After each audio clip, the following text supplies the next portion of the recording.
du när djävul lova komma, sätt sin mun att här i himla sen.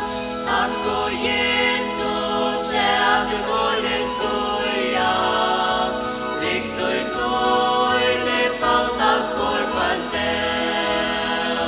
Tack att du när djävul trätts att boja, medan du till röjar gärst vär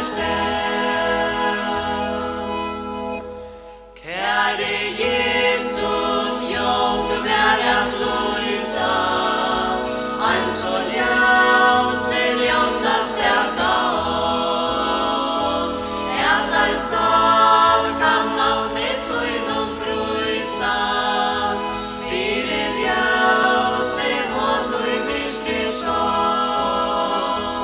Jesus lysins ljóse våldar myskri, anje annar ljós till era få, och i kan vägnum svalum djeva styrke, djeva kraft.